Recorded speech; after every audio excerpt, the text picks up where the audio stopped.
My name is Meredith Kwok. I am the Assistant Director of Constituent and Alumni Relations for the program in Public Health at UCI. So thank you again for joining us. This is episode 2 of the Public Health Lunchtime Lecture Series. And the intention of this series is to inform and engage our UCI community on the public health efforts that are happening right here in our backyard, by highlighting the work of our faculty members who are contributing to the COVID-19 response and beyond in their work and research. All, of course, in hopefully an easy to digest manner over your lunch if you're joining us with a sandwich. This is a very critical time for public health, as you know, on a global level during this pandemic, but also on a campus level as our program here at UCI is transitioning into a school. So I know our time together is short. Just a little bit of housekeeping before I introduce our speaker, who's going to take the majority of our time together. After he's finished, we will open it up the conversation to questions. So we're going to be using the Q&A function that you'll see below, not the chat, the Q&A. So I invite you to please stay the whole 30 minutes for questions, and there'll be a very short poll at the end. And this will be recorded for future viewing purposes. So, Dr. Andrew Noemer is an associate professor in public health at the University of California, Irvine. His research focuses on health and mortality, the 1918 influenza pandemic, demography, methods, and mathematical sociology. He earned a BA in biology from Harvard, an MSc in medical demography from the London School of Hygiene and Tropical Medicine, and a PhD in sociology at UC Berkeley.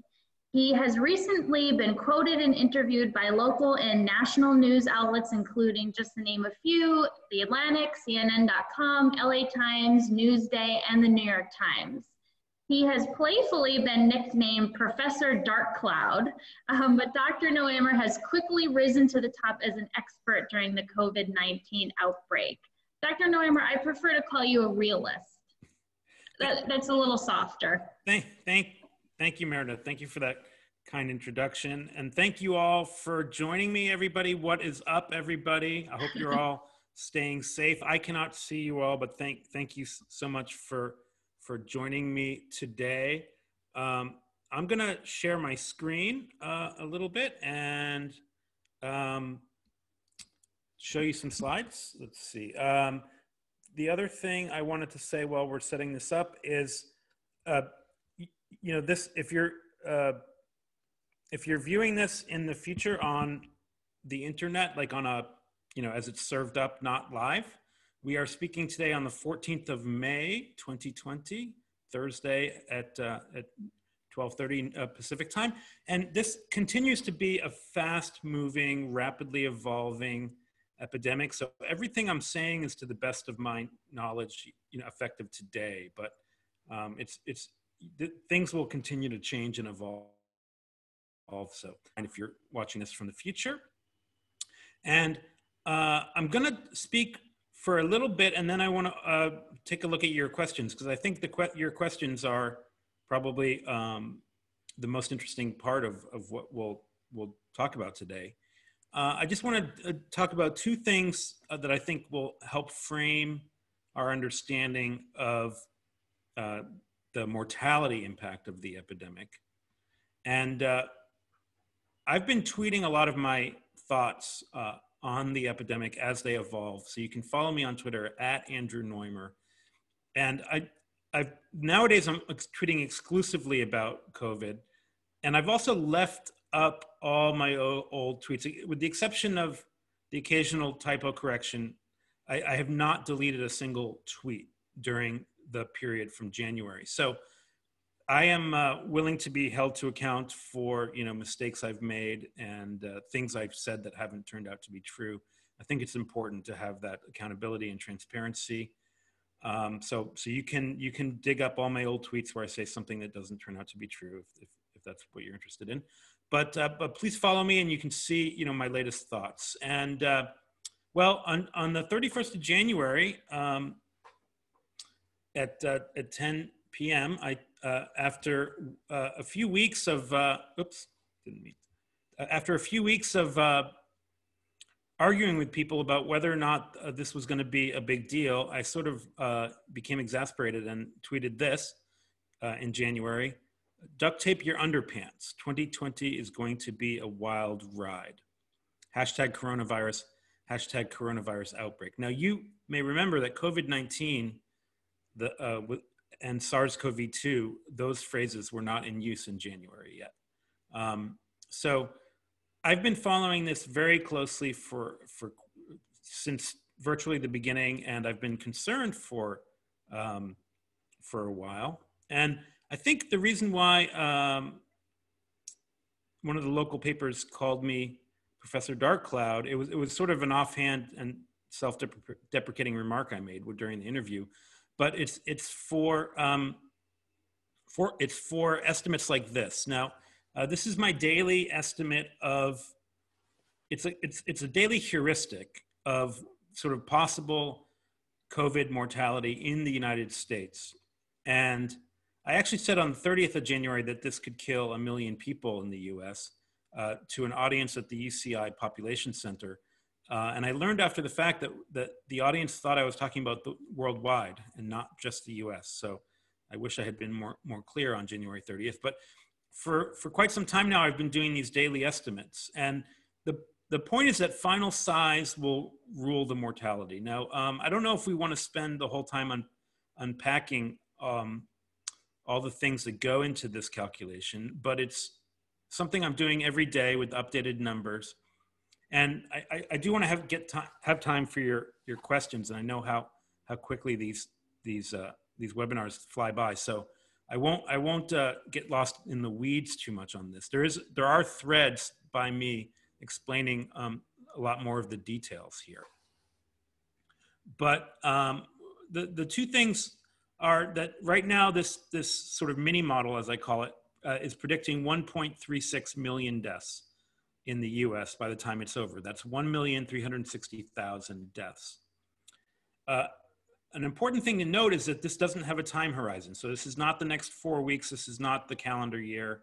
This is the duration of the pandemic, whatever that may be. And I'll have more to say about that in a little bit.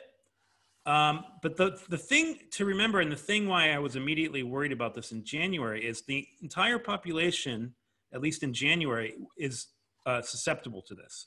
It's a totally new pathogen, and so there's no immunity. And people all make all these comparisons to flu, and there are what I consider to be wholesome and unwholesome flu comparisons. The wholesome ones being learning what we can from flu to inform our response from this, and the unwholesome ones are the ones where they say, "Oh, it's just flu. Don't worry about it." And it's not just flu. And the reason it's not just flu, and the reason I was worried about it from the get-go, is that everybody is susceptible to this. So unlike a flu season, where 1/3 of the U.S. population or more gets vaccinated, and a large proportion of the population has prior cross immunity from previous seasons' flu strains, everyone is susceptible to this. So we're talking about 328 million people there in the slide who are potentially going to get this, and probably 70% of them will get it. So 70% of 328 million people will get this thing, and it has a death to case ratio of about 6%, which means it probably has an infection fatality rate of 0.6%. So 0.6% of 70% of the entire population will get this, and that results in 1,360,000 deaths in the United States during the pandemic. So, and when I first started putting up these numbers, they were a lot lower. They were around 500,000 because the death to case ratio was lower. But people said I was crazy, and that it would only kill 60,000 people, and because that was a number that was sort of floating around and gaining currency at the time. And well, we're already at 85,000 people, and that number is an undercount.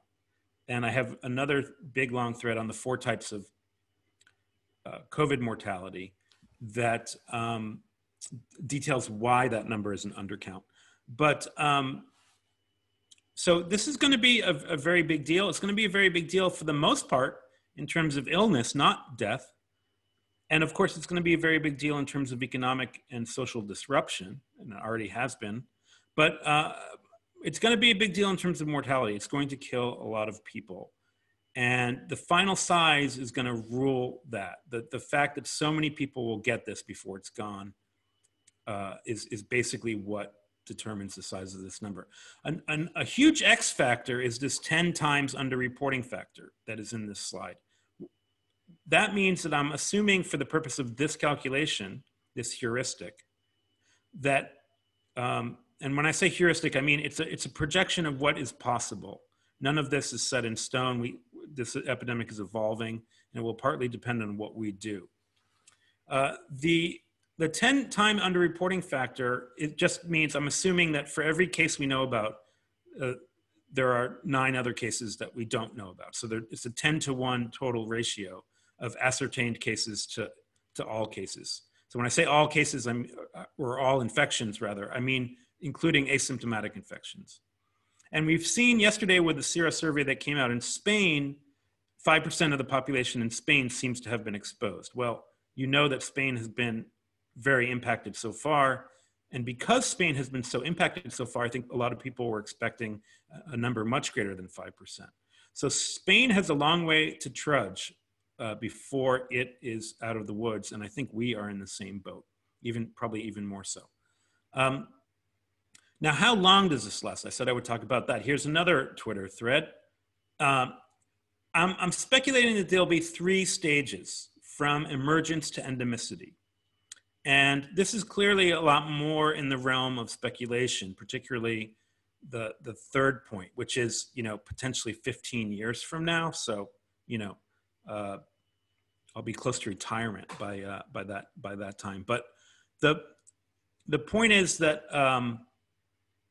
the 3 stages of SARS emergence to endemicity is, the first is emergence and the pandemic. And you all know what that's like because you're in it. And I think that's going to last 12 to 48 months if there's no vaccine invented.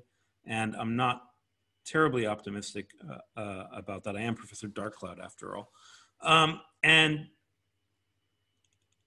it's not going to be 48 months of constant, just like today. It's going to be 48 months of unpredictability, or 12 months. But it's going to change. There'll be peaks and flows and ebbs and whatever crests during this period. But it's the period in which we're achieving herd immunity. After that, it's not going to go away. It doesn't go away once we achieve herd immunity. It just transforms, and it'll be like, I believe, a seasonal infection, much the way a flu is a seasonal infection now. So there'll be winter flu and COVID season. Right now you hear about the winter flu season. Well, once the pandemic is over, you'll hear about the winter flu and COVID season.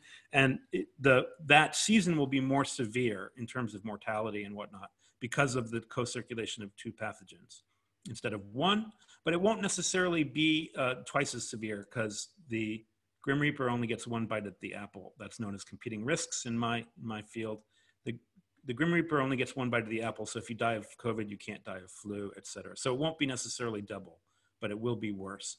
And then eventually it will fade away, I believe, into something more like the common cold, still with a winter dominant seasonal pattern, but there are 4 coronaviruses that cause the common cold now. And in the aggregate, they cause some disease burden, but for an individual, they're more of a nuisance factor.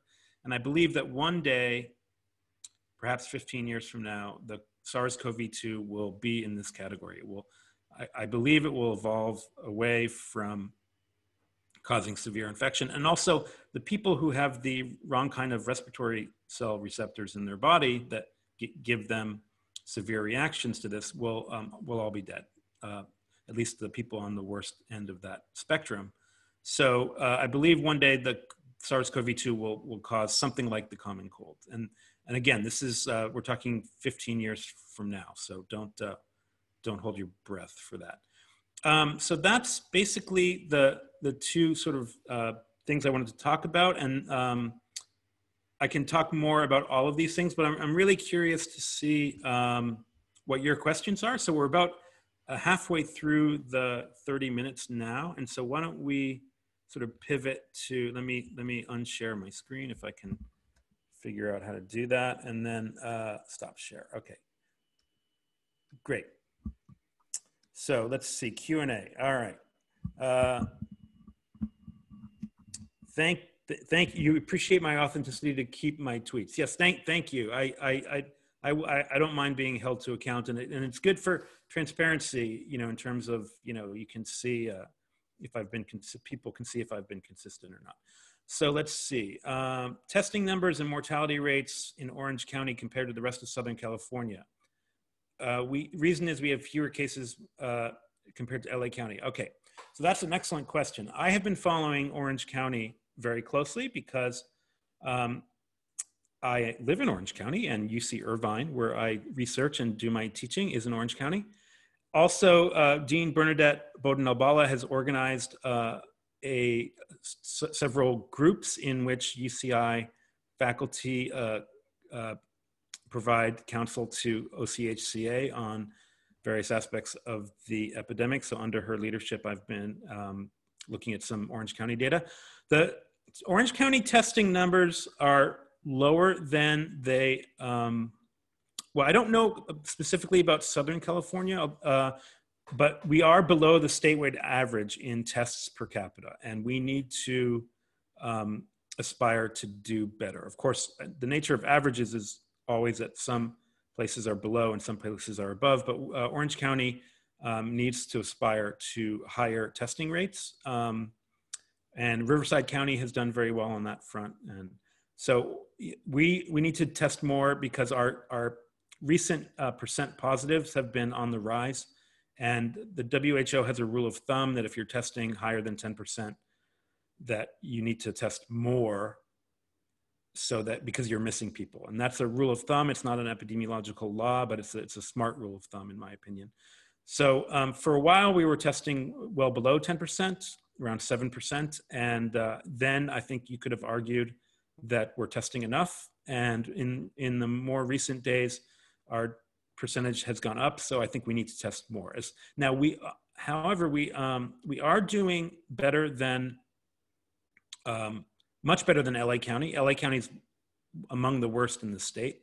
And we're doing better than a lot of other Southern California counties. And I was quoted in the San Jose Mercury News today saying that I don't know why. And I still don't know why. You know, we need to test more, as I just said, and that will increase our case counts. And so maybe we're not doing as much better in the that measure as we think we are, but we're still doing quite well.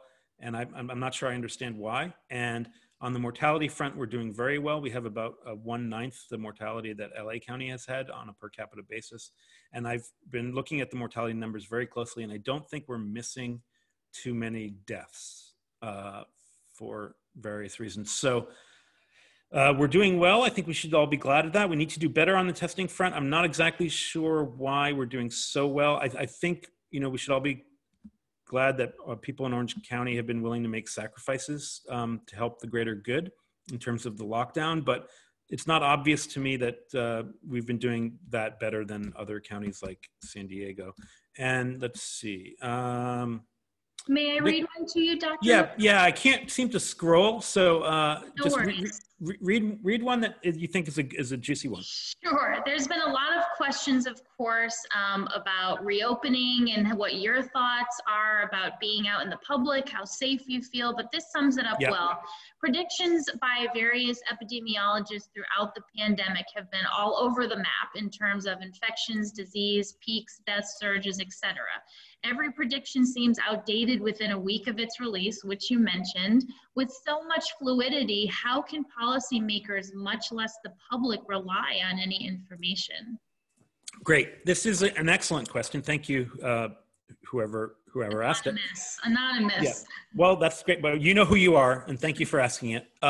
So we need to do a lot of testing. Now, there's been a lot of talk about contact tracing, and I don't want to get lost in that aspect of it just at this second. But we need to do, leaving aside the tracing issue for a moment, we need to do lots and lots of testing because as the answer to my last question kind of suggested, the testing is how we figure out what's going on. And you know, for example, today Anaheim and Santa Ana numbers, you know, are up, and you know, testing gives us information, and without information, it's hard to start opening the lockdown.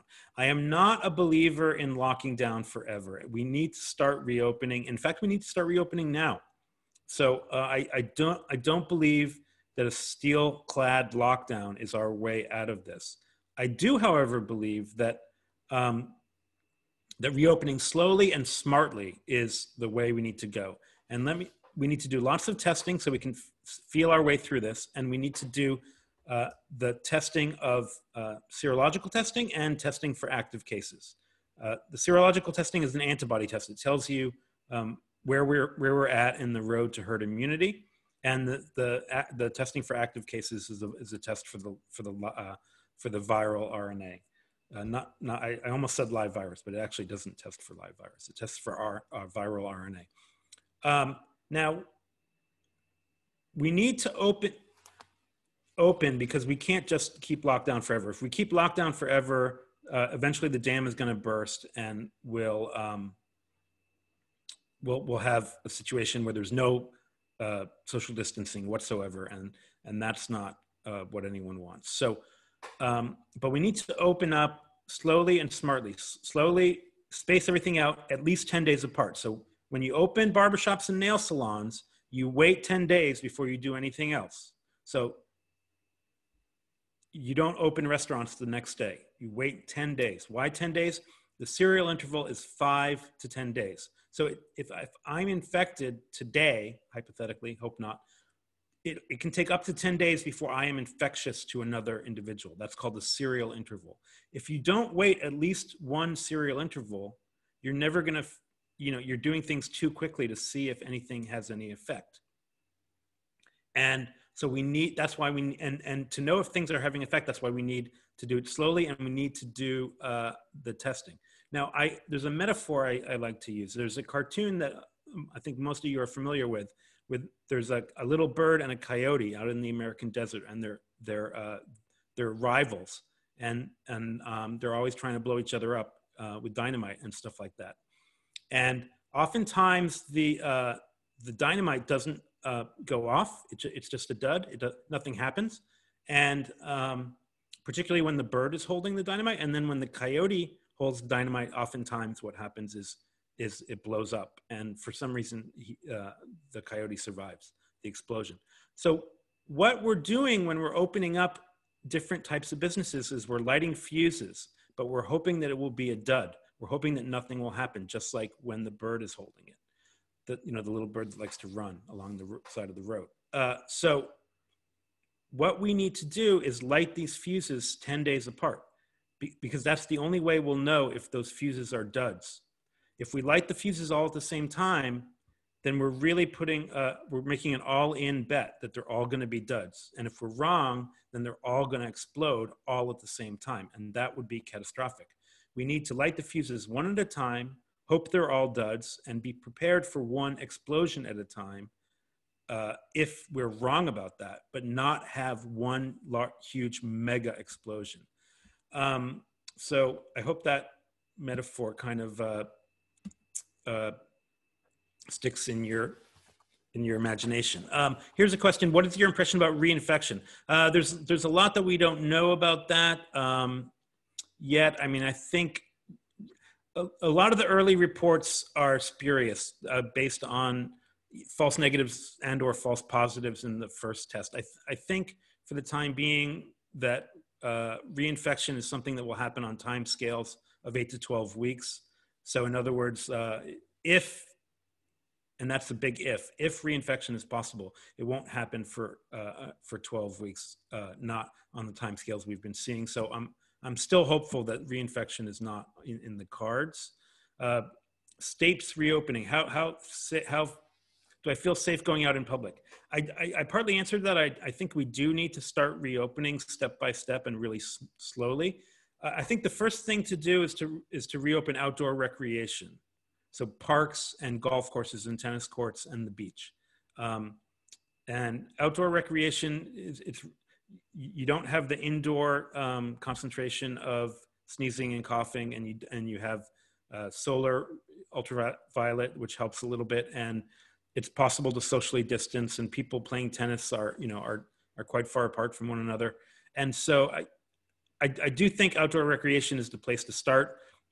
We do have to start somewhere. I am personally being quite cautious going out in public. I am covering my nose and mouth and trying to limit most shopping to essential things, like, well, all shopping really, to things that are essential, like going to the grocery store.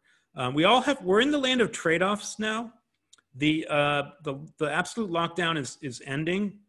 And depending on where you live, it may already be ended. And we all now have to sort of augur our own risk. The state is not acting as a risk monitor for us anymore in an absolute sense. And so we all have to figure out what our tolerance for risk is. And I mean that along two axes. One is we have to know, what are the likely consequences of the COVID infection for us. So are we immunocompromised? Are we old? Above 65, above 75, above 85? Do we live with someone who is above 85? Do we take a medicine that our doctor has told us is immunosuppressive? Are we HIV positive? Anything like that, which, would be something that would, tell us that maybe we're at a higher risk. And the other axis is just what is our tolerance for risk? There's a huge portion of the American population that's going to get SARS-CoV-2 infection by the time this is over. And there's no need to sort of stigmatize that. I mean, and in fact, not only is there no need, but we must fight against stigmatization of that. It's just, if we want to get to herd immunity, it means that some people are going to have to get it. And so people just have to sort of decide how risk tolerant they are. And some people jump out of airplanes for fun and sport. Other people don't like to get on a commercial flight, even if it's to visit a relative. So people just have to figure out where they are on that risk tolerance scale, and where they are on the comorbidity scale, and figure out what they're going to do. I mean, one thing that we can all do is cover our nose and mouth when we go out in public, and because of the dose response effect, we may get a smaller inoculum and therefore have a milder illness, and we may even have an asymptomatic illness that will, as a result of that. So just because we're saying, well, I'm willing to accept a certain amount of risk now, doesn't mean that we have to just go out in public with no precautions whatsoever. Because going out in public on a limited basis and wearing a mask can result in more asymptomatic infections, and that's a great path forward. Meredith, I'll let you be the timekeeper. And I believe we're at time. I hate to cut this off, but the people have spoken, and the poll that I'm going to send out right now last week said that this was a good amount of time. But so many questions, and like you said, so much unknown and changing all the time, so we could go forever. Some of the questions that I saw on the box that I didn't have a chance to address, I have already addressed on various and sundry Twitter threads. As you see how I've mentioned during our time together, I'm a fan of social media. So follow me on Twitter, and you may come across an answer to your question that already written and curated for your reading enjoyment on the Twitter social media. So thank you all very much for joining us today. Thank you for supporting UCI Public Health, and thank you. Stay safe and be well during these unusual times.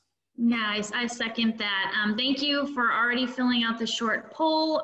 There will be a follow-up email coming out that will have links to some more information and ways you can support the program in public health and UCI's response to COVID-19. But again, Dr. Neumer is very active on Twitter. I do encourage you to engage with him. Thank you, Dr. Neumer, for your time and your busy schedule. We're so lucky to have you as an identified expert on our campus. Please save the date. Our next episode is next Thursday, May 21st, same time, 12:30. That will be featuring Dr. Karen Edwards, the chair of epidemiology, and her discussion will be disease detectives, COVID-19 and contact tracing. So registration will be in the follow-up email. So thank you so much, everybody. Appreciate you being with us. Thank Have you. a great Bye-bye. day. Be well. Stay safe. Thank you, Dr. Neumer. My pleasure. Thank you. Stay safe, everybody.